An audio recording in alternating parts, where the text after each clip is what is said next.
Welcome, everyone, to episode 312 of Just Joshing. I'm your host, Joshua Penteleresco. I write stuff in podcast too. Julie Hiner returns to the podcast. She was my last of the podcast inside the little dome, the little room I rented at One Words Collide. It was kind of fun. Julie's a blast. She always is, and I'm really, really happy to see what she's come up with her first novel. We're going to talk about that and a lot more. Week 3 in Vancouver. Struggle moves on. I'm just keep doing what I'm supposed to do, and beyond all that, I'm just kind of taking it one day at a time. I'm writing more, which is good. Like I said, I am treating this like every day. I kind of look at it like this: what can I do every day to go forward with what I want to do, and just do those things. That's it. Not trying to be fancy. I got a short story I want to submit to Rhonda Paris. I got a novel to finish this year. I got another novel to finish next year. And I got to see about making things happen. And that's all I'm doing. I'm hearing callbacks, which is good. A lot of no's, also good. I mean, hey, at least I'm hearing something. It's better than nothing. All right, let's get to our conversation with Julie, shall we? Think you have what it takes? Get your ass to Mars. Gaiatim is a simulation game in which you arrive on Mars ahead of the colonists about to settle into this new home. Until they arrive, you have to survive, facing limited resources and a brand new world filled with unexpected challenges. Can you establish what the colonists need to survive, or will Mars get the better of you? Gaiatim, the Dragon Edition, launches this November, courtesy of Indie Imprint on Steam and Windows. Check out indieimprint.com for more information. So, I've been interviewing people for about 20 years. You have. Are we on? Yeah, we are officially on. I should be polite. You don't have to be polite. You can do whatever the hell you want. Okay. Right? But, so, I did it initially to break in. Because it's an easy way to actually, because I wanted to get into comic books a long time ago. And the interviews and interviewing people definitely did open some doors. But if you're going to be... So I learned a very, very valuable lesson when I was in Arizona, and that was that really the only two things you really have when it's all said and done is your authenticity and your credibility. Mm-hmm. That's it. A show MASH said this once. At the end of the day, you only have two things in life: your dignity and your self-respect. And once you lose them, you can't get them back. You can get them back, but it takes an awful long time to build those things up. So the only way to have dignity, self-respect, credibility, whatever you want to call it, is you got to be honest about what you're doing. Now, that doesn't necessarily mean when I started, it came from necessarily there was definitely a self-interest point of view to it. But as time goes on, the reality of the situation is, okay, literally speaking, I probably have enough interviews already for 300 episodes. Yeah, right. Awesome. Yeah. So, my show has grown very organically. It hasn't grown. It didn't grow from a very I didn't have the marketing budget. I didn't have any of those things. I just simply went and I did it, and people noticed what I was doing, and one thing has led to another, which has led to another, which has led to another. But it works because I truly am authentic. I don't want people to not succeed. I have been exposed to a lot more things also as a result of doing this podcast. So I'm a very, my background is, literally I am I was raised, the old school, what's the term, charismatic Christian movement. So I've had a lot of my perceptions in the last 10, 15 years just completely destroyed in a good way, right? In a good way. But I made the decision consciously to be open to things. Now, again, not everything has come overnight, and not everything has come... I've had my own struggles with it, but the thing is, I've never not been honest. I've never not been authentic. I've never not been what I believe. Doesn't mean I'm always right. Right, exactly. Right. Yeah.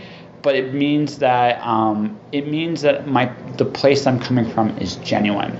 Because at the end of the day, again, there are people that don't like me. There are people I don't like, right?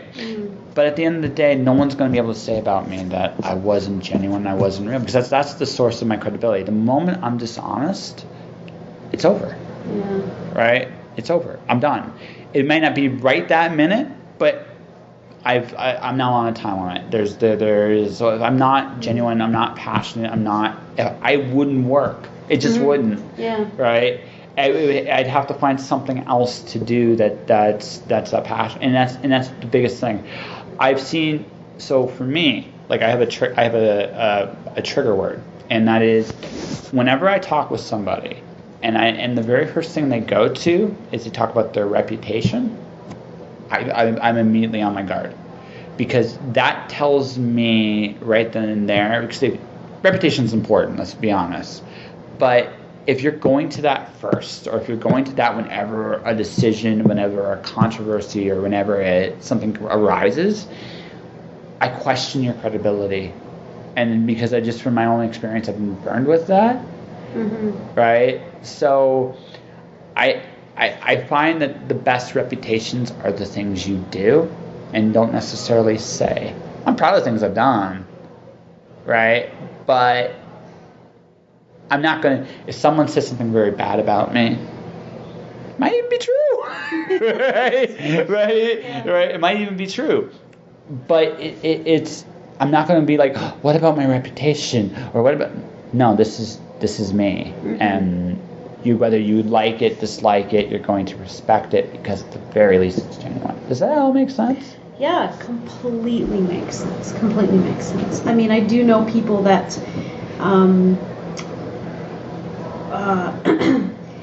when they were in their line of work, they did stand by their values and what was important to that job. And then people may have gotten upset because, I didn't get hired because this person isn't just going to hire the best friend. They're going to hire what is needed in order to see out that vision for that team, or that. So at the time, if that person really cared about what everyone thought, they may not have done what was best for that team and that vision and the group there. They led what they needed to lead without worrying about what people thought of them. And I'm being a little vague. It is an example from my life, but no, it's okay. Listen, so was the first example I mentioned here. I'm not interested in burying people right now. No.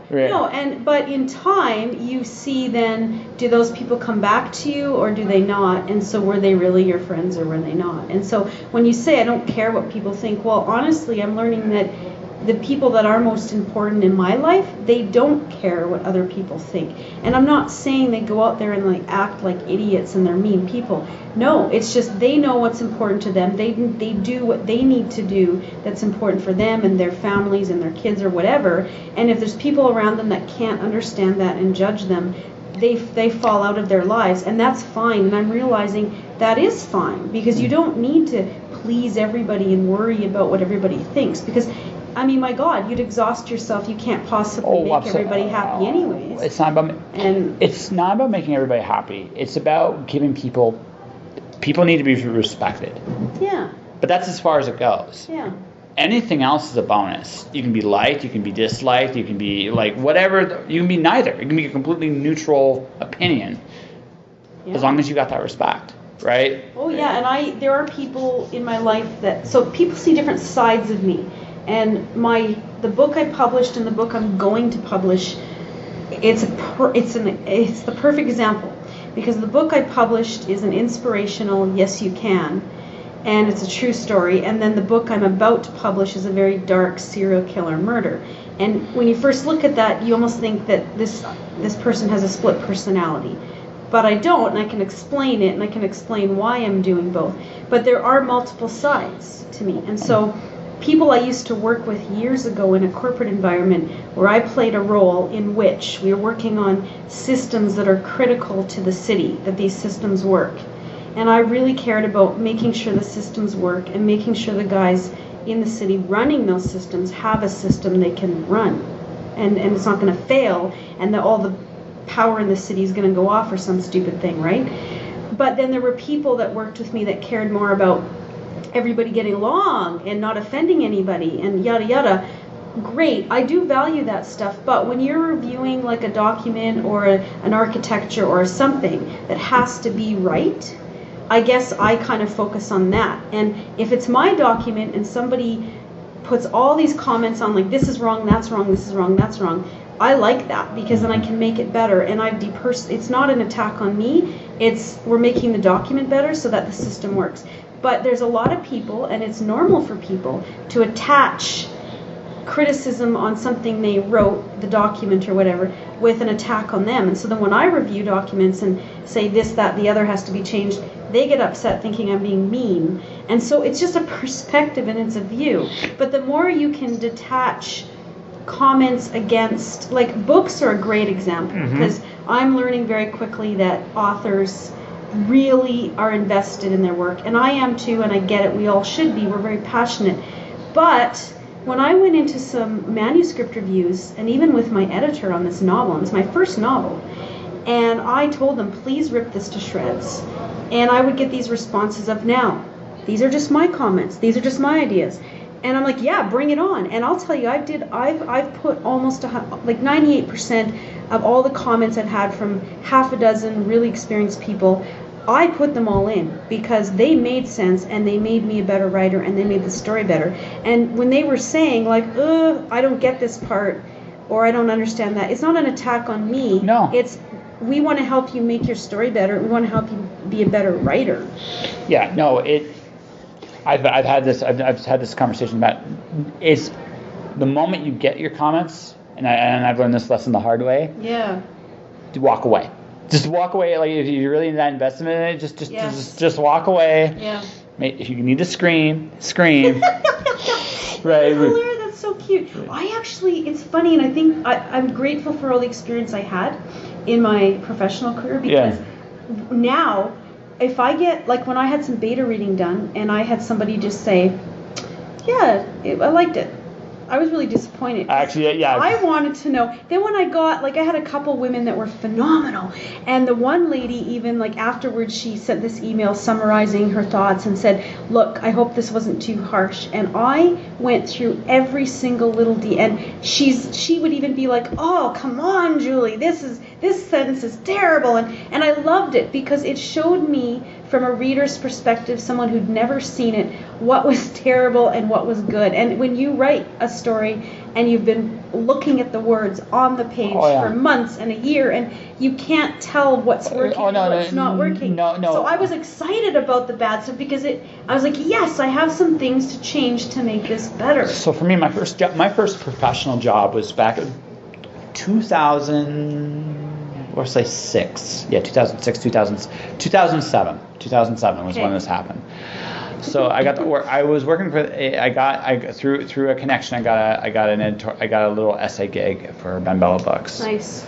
And it's my first time I ever get this. So I come back and see this giant thing in red. Everything's in red because at the time, I mean my writing level, although a lot of edits, I'm good. I was fine. I was nowhere near as good as I am now. And of course, right. So I get this big giant thing in red, and at first it's like, oh, wait, what's this? Because I've never seen this before, right? So now, but I learned an awful lot about what the editor wants. Sometimes I just go with. Sometimes I go with an editor's suggestion because I look at it and I will look at an editor's suggestion and I look at what I originally had. Sometimes I can't really tell the difference because it's like right. Sometimes it's like. And then I understand this is a personal preference and style. Yes. And then the question then becomes, does it really hurt the manuscript? Like usually I'll just go with them because it's honestly most of the time it's not a terrible deal. Yeah. But sometimes I'll be like, nope, this is gonna stay right where it is. And we had to like when I did my edits for my novel. Like one of the things the only thing I actually disagreed with. There's two things I disagreed with. One was she won one argument, and she won because she actually did it better. Damn her. But I mean, so the original manuscript, the unicorn talked in wingdings. Yes. Which in this right. I thought it was hilarious. Yeah. But okay. No. Because seriously, they're okay. Not every wingding, like stuff like peace signs, heart emojis, like the hearts. People can understand it. No. You totally can understand those. Pictures are 1,000 words if you do it right, right? But she goes, I'm not sure this would work on the printed page. It's like, okay, so I'm gonna make my corrections my way, and I read her corrections because not only did it solve the wingding problem, So book three. I have another unicorn that talks in emojis. But people understand that. But you can't. But in a book, they don't move, right? Okay. So I would actually need to describe the emojis, right? You need to do that, right? It's just one of those little problem-solving things, right? Yeah. So what she did here is saw both the wingdings and the emojis. So she's actually. Yeah. So it's like hers is better. Yeah. Damn it. But that's, when you get back to it, let's say you do get some feedback that you're emotional about it. Absolutely. That's fine. And actually, if we would just allow ourselves, go have a good cry, have a glass of wine, I don't know, or just be mad for a few minutes, and then, like you said, that timeout actually is good, because it's just like, I think for me, some of the worst moments of my life, when I just let myself be angry or be sad or cry or whatever, let it validate. That's fine to have that feeling, and then come back to it. So whatever it is you're doing, walk away for a few minutes, let yourself have that feeling, come back in. So when you said, take a minute, go away, actually that is good. In my case, I was really excited for that feedback, but if I had been too emotional about any of it, walking away would be a great idea. Now, in all fairness, as much as I've given that advice, I have made that mistake. Yeah. Right? I haven't. So this is me. This is me from experience. Yeah. I actually did not too long ago. It was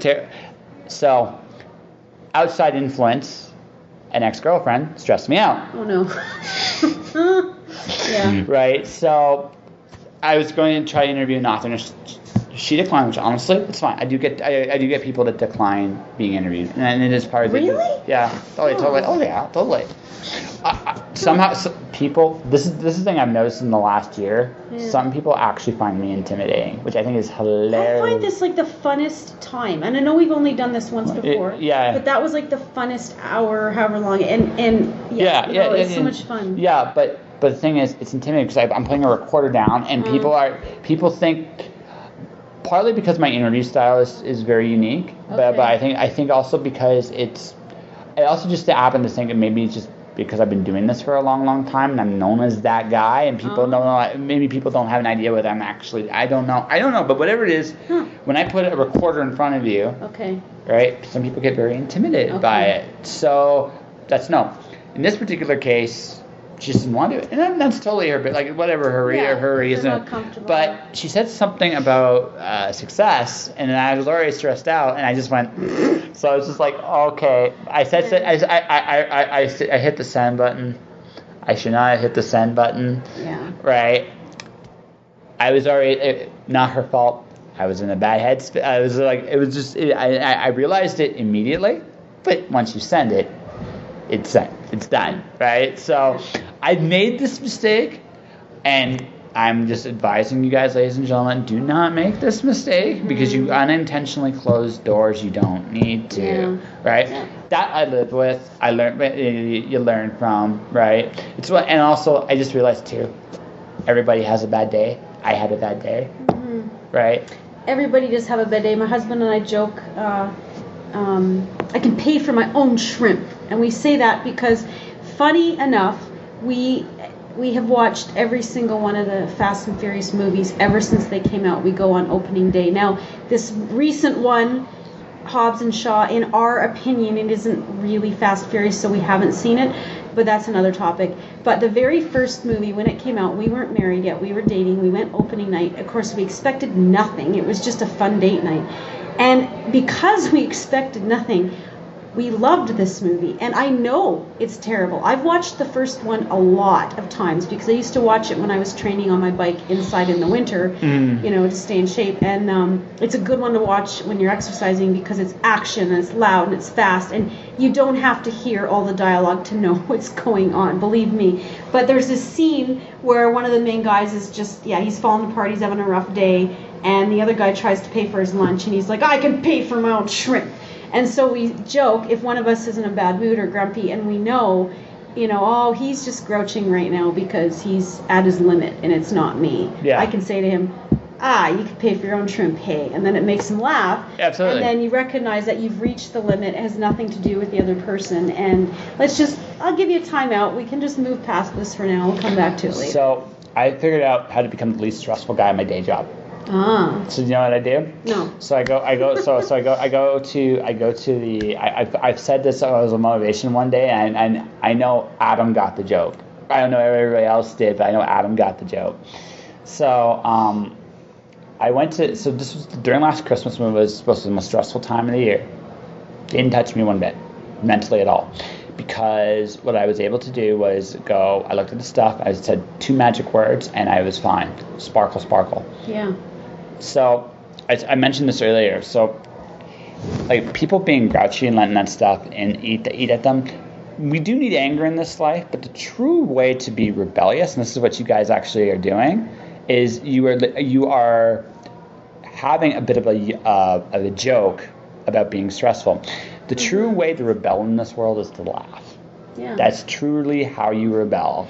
It is, because like if you're in a fight with someone, Yeah. and then you kind of giggle at something they say, Yeah. it actually kind of takes all the anger out. Yeah, absolutely. Because now they can't look at you and yell anymore because you're laughing, and then they start laughing, and then. Yeah, absolutely. Yeah, so like as a mental exercise, ladies and gentlemen, if you really want to see this in action, imagine a problem you have right now.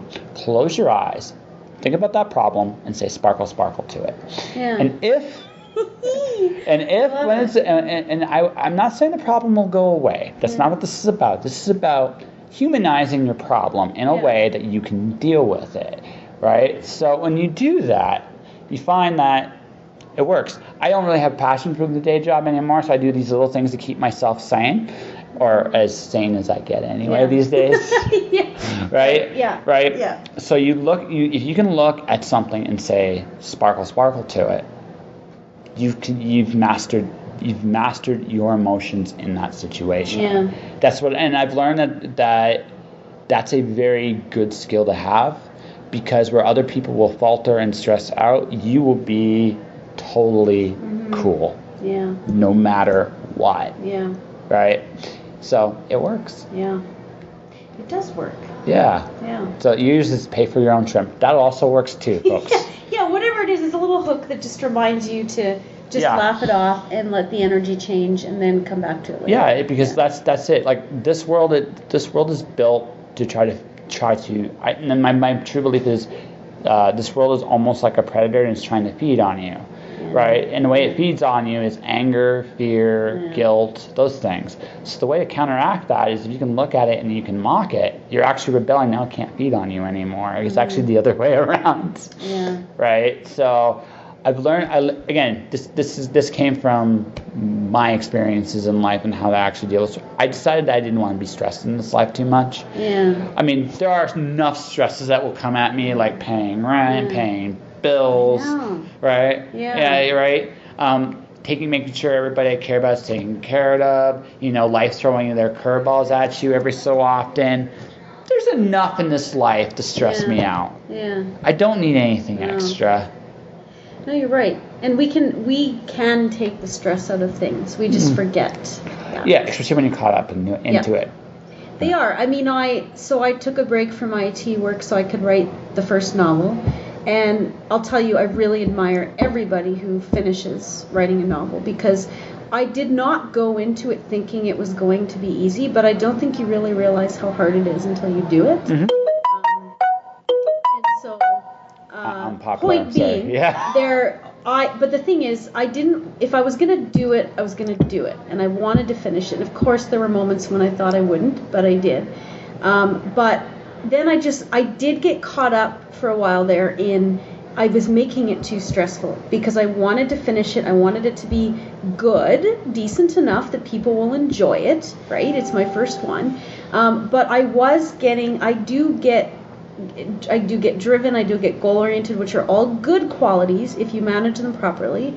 But there were moments when I was realizing, like, I am making this too stressful. And honestly, there were key moments.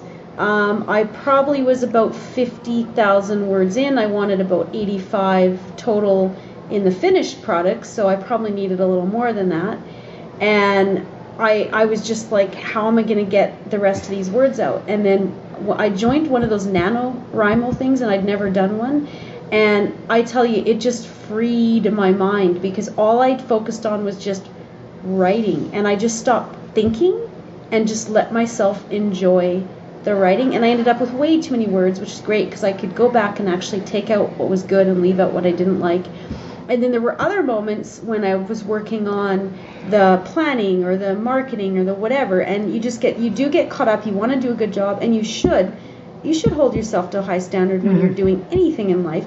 But once I stepped back, because I was really, really struggling with the title, the cover, and once I stepped back and did some creative stuff with the pictures and had fun, it all just came together. Oh, yeah. Because then I realized, oh yeah, right, I'm writing this because I want to, and it's supposed to be fun.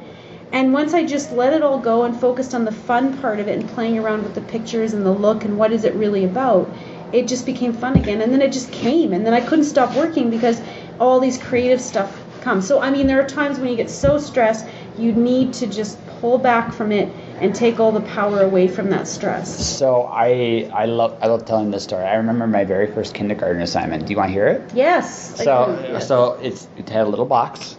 You took a marble and you dipped it in paint, and then you rolled the marble in the box. Yes. So the assignment was you finish that.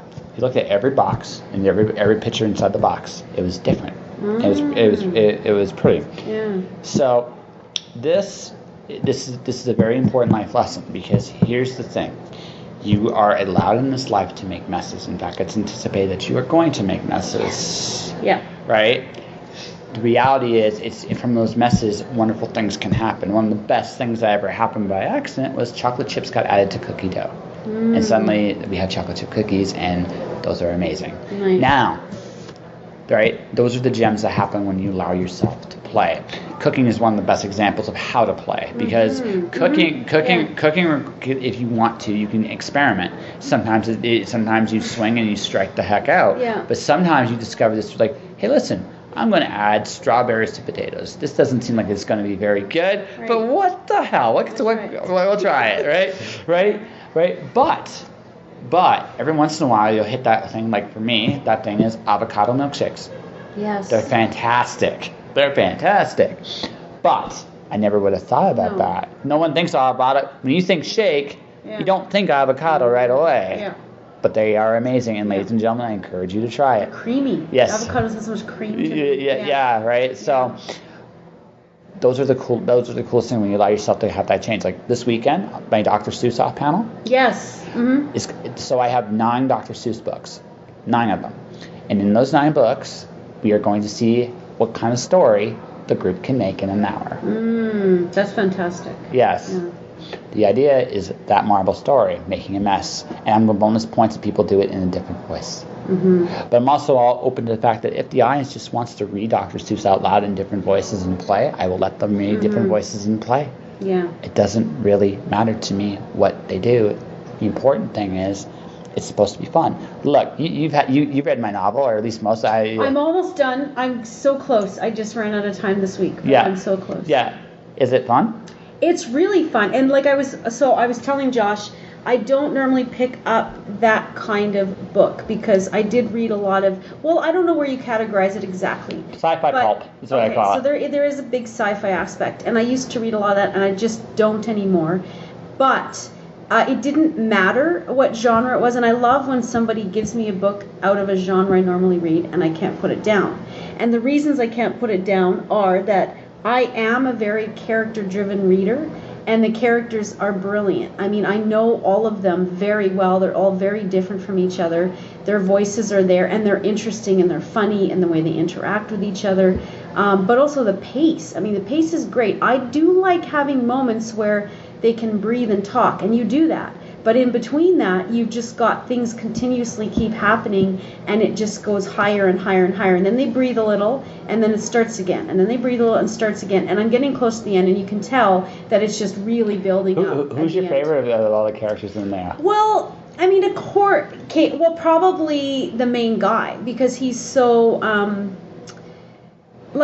he comes across as like he makes fun of himself, and he thinks he's kind of weak and a wimp, and he can't stand up for himself and this and that. But he does, though, throughout the book. He does pull through, and he does do it, and he clearly admires her. He clearly admires, out there saving him time after time, and he counts on her and he admires her. But then he's touched when she actually says something that shows she cares about him. So there's obviously, you know, they have some sort of connection where they care about each other, even though maybe they are quite opposite.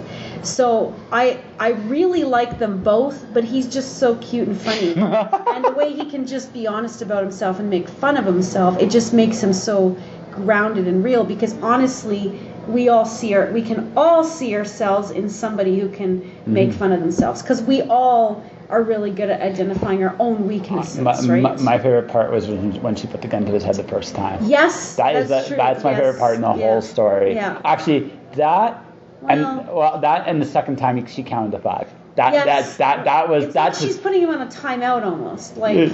Well, the first one was like serious. Yeah. And the second one. Yeah. Was motivating. Yeah. Well, like when you put a kid in the corner, you start to count to 3. They somehow do what you need them to do. Yes. That's what it sort of reminded me of. Yeah. It was also just the fact that, you know, last time she tried to count to 5, it was really, really close out. It's a little like healthy fear is good. Yeah. I had a lot of fun with that scene in particular. Yeah. But I might be actually reading it when I do my live podcast. Yes. It's either Count to 5 Part 2. Okay. Or Adam and Chester. Oh, right. They were really funny too. Yeah. You have a lot of good, like, are they called residual characters, or the ones that come in for a little bit, but because they're very memorable and they're very distinct. I struggled with that, definitely. Some of my residuals were great and some of them were not. They were just boring, and I know why now, and I can fix that, but it seems to me that all of yours were very distinct. I worked very hard. Like you knew who they were, and they were only in there for a short time. Right? Yes. Yeah. Well, no, the thing is, someone gave me this advice, and I was pushed into it earlier by someone, unfortunately, I'm no longer friends with. Some mistakes that I made there. But they encouraged me to make it. They encouraged me to make certain things better, and I did. Yeah. I did. Yeah. My editor, Ellen Michelle, encouraged me to make other things better as well. Good. Well. Yeah. But the last part too is I realized a side character cannot just serve a function. Yeah. Oh, very rarely does that actually work. There are a couple situations where a side character can actually just serve a function and go, but they're very specific. Yeah. Assume that the side characters are the heroes of their own story, and suddenly you have good side characters, because even though they have such a small role, they all have bigger stories in of themselves, whatever those bigger stories. That's good advice. Actually are, right? You don't. Again, it's about knowing one thing. This is the part where I think I've gotten really good at. I know what my story is actually about, right? I know what it is actually really all about, and everything in the story is a reflection of what it's actually all about, right? It's almost like I'm hitting the same angle from different positions each and every time, right? So, and that's what that is. And then, so if it's that way, the story's got a solid foundation. Then it's just about polishing and cleaning up and right. That's what it is. Like, so I can break my novel down actually to a very simple one line. It's really about a character getting out of his comfort zone. Yeah. That's really like that. That's really when you get ready, break it all down for all the silliness in there. Did you get to the unicorn? No. Okay, it's coming. I must be pretty close because I'm in 1-6. You mean 6-1? 6-1? 6. Yep. Level 1-6. That's really early. I mean, world level 6, chapter 1.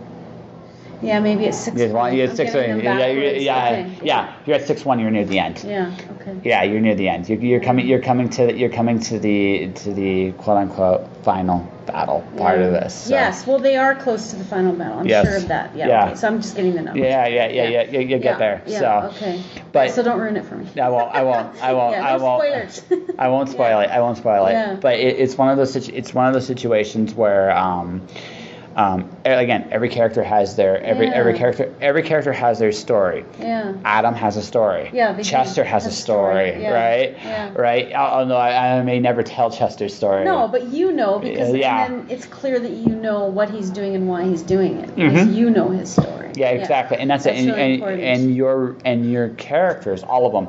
So in the second book, I have a character named Hate Music. He actually modified himself to turn himself into a giant boombox. Oh. Right. Yeah, So I'm going to come up with the most terrible rap lyrics or the facsimile of rap lyrics. That's his introduction. Yeah. And the journey will be from how he becomes love music, from hate music to love music. Right. So for him, Right.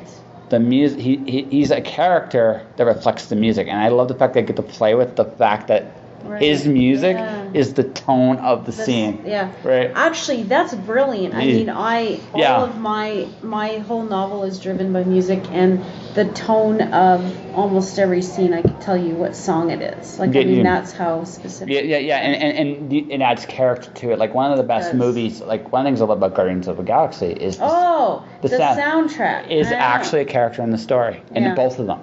Right, and both of it is a character because it adds to. Yeah, the minute he walks in and with his Walkman in the first one, and it takes you to a certain time and place, and an emotional. It's an emotional reaction. Well, it's almost absurd. Like the moment he takes the Walkman out, he's a man completely not in this world at all. Yeah. Right, and that's the thing. It's like, what world is he in? And that invites you in, and now you're in. Yeah. And then it's almost like Guardians of the Galaxy is Indiana Jones in space. Yeah.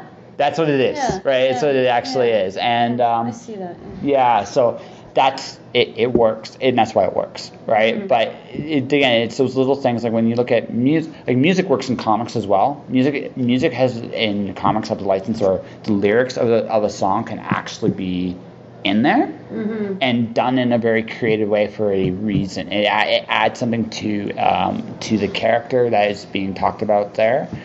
So it's very easy though to get caught up. The other trip thing you gotta be very careful about tripping out on is falling in love with your side characters.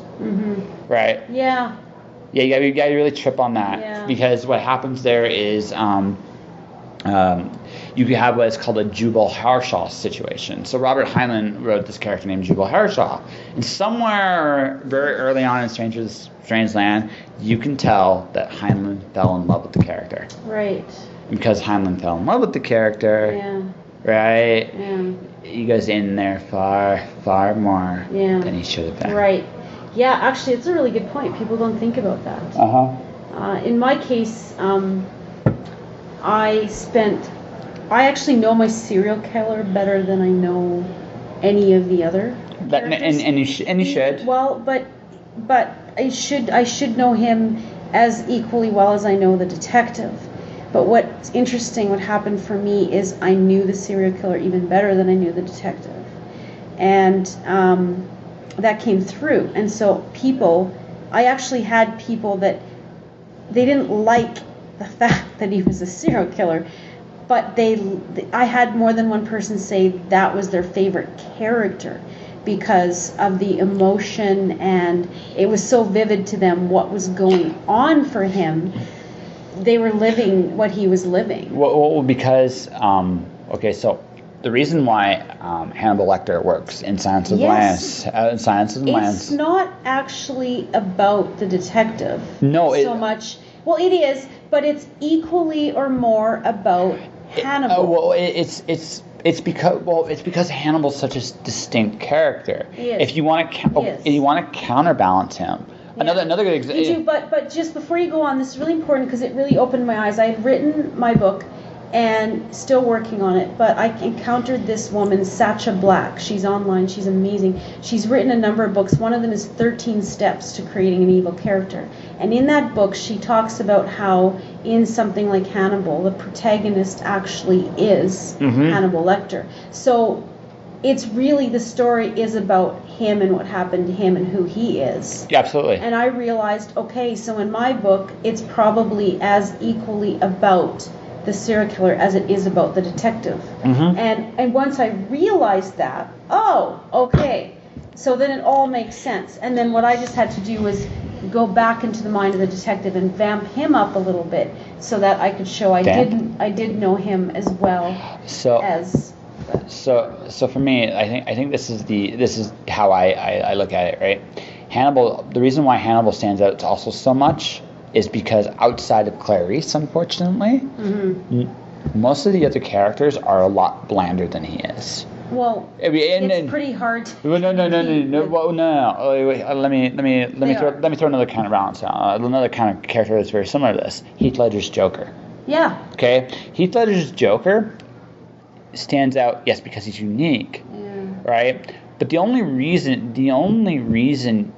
but Batman almost stands toe to toe with him. Not quite. Ledger pulled such an incredible performance out of the Joker, but because Batman was Batman, you knew who Batman was. You knew his. So well developed. Right. But because he was as well developed, when you introduced the Joker, you still knew the Joker was the bad guy, right? Until the very end of the story, where you might argue that maybe he wasn't. But that's that's actually still in the same tone here, because absolutely. That's why I'm bringing him up. The reason that I think the serial killer in Hannibal or in my story or what have you, Joker, is so well developed. I mean, the people writing these things, Thomas Harris or whoever, they are obviously spending as much time on character development for that guy, the evil guy, as they are the good guy.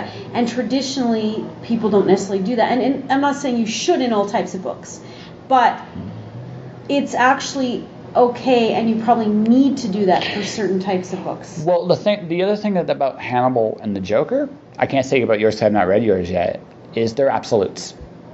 Right. They're absolutes. They don't change. The Joker is not a human being as much as he is a thunderstorm. Yeah. At the end, you said at the end, though, you wondered, is he really the bad guy? Well, yeah, because... So you did have some level of understanding and maybe even some empathy. But it's not actually...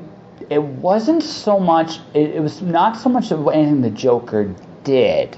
It's what Batman did in that movie. Okay. Right. It's not so much what a joke. It's what Batman did to catch him. Right?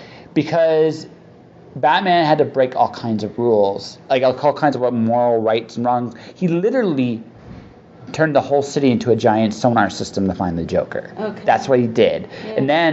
And then he covered up the crimes. Then he covered up the crimes of Harvey Dent, because this was the only way to keep all the criminals in jail. That's true. Right. So it wasn't really that was empathetic with the Joker. No, Right. It was more that the Joker's whole point was that when the chips are down, people will show you who they really are. Yes. So the chips were down. Yeah.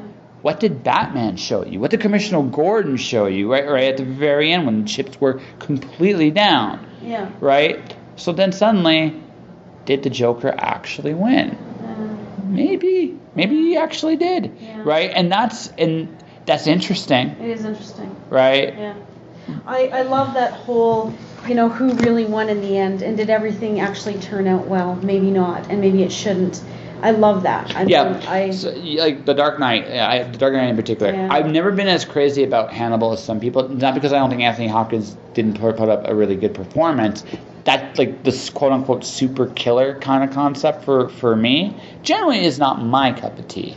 No, and that's why I'm really clear about what I'm writing, because I don't want people to buy it just because they know me. I want them to buy it if it's something they want to read. Yeah. And so I do say it is a Silence of the Lambs caliber killer, because it is. So Thomas Harris actually did interview, his name... The Mindhunter guy. Yeah. So John Douglas or whatever. Yeah. Is that it? I'm sorry. No worries. My mind is spinning from being here all day. But point is, he interviewed the guy that created criminal profiling, the same guy that interviewed some of the worst serial killers in the world. And that killer in Silence of the Lambs is actually based on one or more actual killers. Yes. And so Red Dragon, which is the prequel, similar thing. He must have based that guy on a bunch of different killers. And that's what I did before I even knew that's what they did in Silence of the Lambs. I actually did research a couple dozen, and I built a model, and it's got about 12 to 24 elements that a serial killer must have.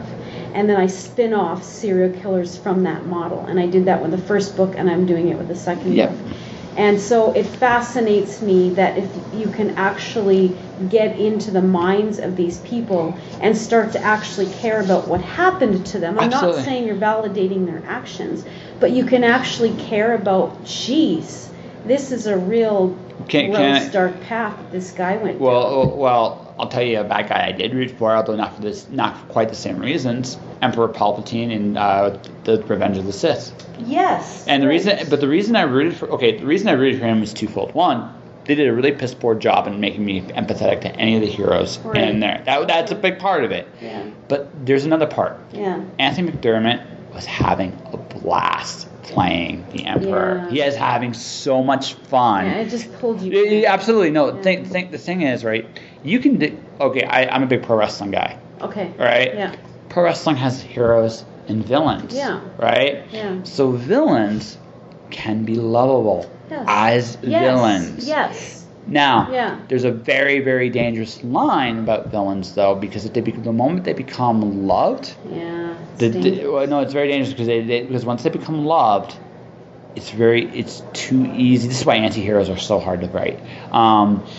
It's too easy to fully root for them. Mm-hmm. There has to be, if you have a bad guy, if you have a really bad guy, the thing that has to maintain in a story, right, is they have to always, on some level, still be heinous. Yeah, they do. But they have to. I'm not necessarily I'm not going to say anybody's going to root for Hannibal or root for a Red Dragon guy, but they see something that makes them understand. I liked Hannibal and Red Dragon. Yeah. The Red Dragon, not so much, but Hannibal, because Hannibal was put in a very empathetic situation. He was in solitary confinement. His warden was a douche. Yeah. Right. I'm not saying you're rooting for him, but you see something through his eyes, like, ugh. Yeah, no, yeah. And I mean, on one hand, you kind of deserve to be here. On the other hand, you don't really, this is not necessary. This is necessary, right? Yeah. And the point, but solitary confinement, yes. Yeah. The warden being a douchebag, not so much. Yeah, right. Is that necessary? Right. Yeah. So you got to be there's a very tricky line. You have to establish, you have to make people understand have empathy as to why they are who they are. Exactly. That's what I'm getting at. Right. Yeah. But you have to be very careful about that because they have to still be heinous at the same time. Definitely. Right? Because the moment you go... The big mistake a lot of people make is once people understand why you're such a bad guy, right? So, Cloud Diver 3, I actually reveal who the big bad is if you haven't already figured it out. And I talk about the story, why, how they became what they became. And it's very empathetic. But I already know the heinous thing he's going to do. Yeah. To make sure that he's still a villain. Yes. Right, yes. because good point. Very right, because you have to really, really be careful. Mm-hmm. It is such a tricky line, and even me doing this, you still might on some level root for this guy. Yeah. And I have to live with that. Yeah. Right, even though that might not be the result I'm going for. Yeah. That might be the result people have. Yeah, that's a good point. Yeah, and you gotta live with that too. Your cop. Yeah, you vamp it. You don't necessarily vamp him up, but you gotta make sure that his story is as compelling. I did, because the fact was that he was really sad and dark, and he's very closed off, so he doesn't talk a lot. But what I was missing was sharing with the reader his internal thoughts. And as soon as I did that, then the readers were like, "Oh, yeah, this guy's really broken." But my first stab at it, no pun intended, haha, he wasn't sharing his internal thoughts with the reader, and then they didn't realize how dark and sad he really was. Yeah. So that was my only point, is that I probably did know him better than I realized, but I was making him closed off to the reader, not just to the other characters. Yeah, closed off to the other characters. Yeah. Yes. Closed off to the reader, no. No, it's great bad. lesson to learn. Yeah. Sounds like you're on your way. I hope so. Are we almost out of time? We're So I just for anybody who is listening to this, once I took the stress out of it and put the fun back in, so I'm focusing on the party. I'm having a big 80s party in January because the book is in 1987. There's a huge 80s rock theme through the whole book. So I'm focusing on the party. There are people that I know that will want to come and celebrate that, hey, Julie wrote a book. They won't necessarily want to buy it because they don't want to read that stuff. And that's cool with me because I realize this is just a fun accomplishment that I did. And there's a lot of reasons I wrote this topic, which is we can get into another time because we don't have time for that. But I can explain why I picked serial killer. There are reasons to do it.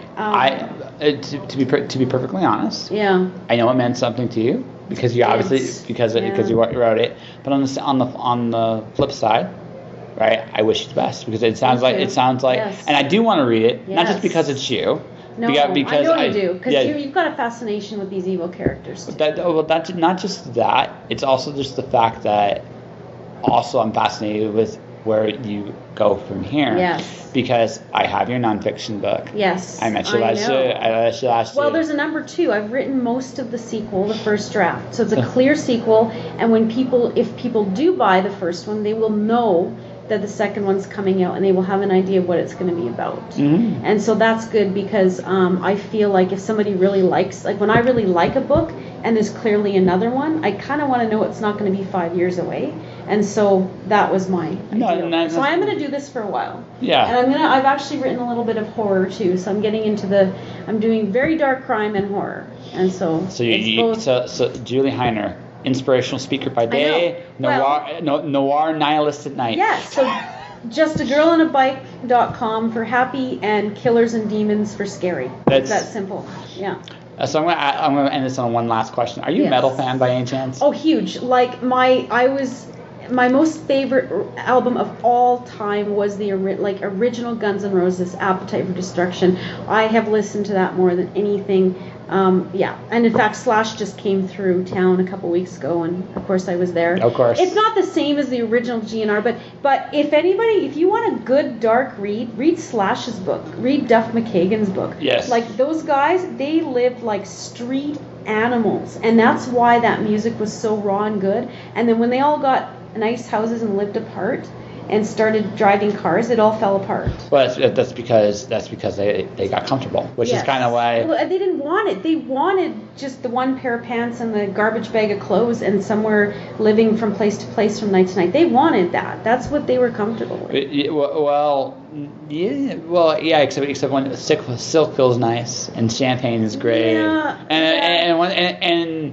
I still beg to differ that like they that's how they chose to live and they were comfortable doing that. I'm not saying they don't want a house now, but they were so in their zone. The freedom they had was you can't duplicate that. So for me, Metallica, Master of Puppets. Yes. I love that. That is their best album. Yes. Yes. I'm not gonna lie, I do like the Black Album too. It just depends. It depends on the mood. The mood, yeah.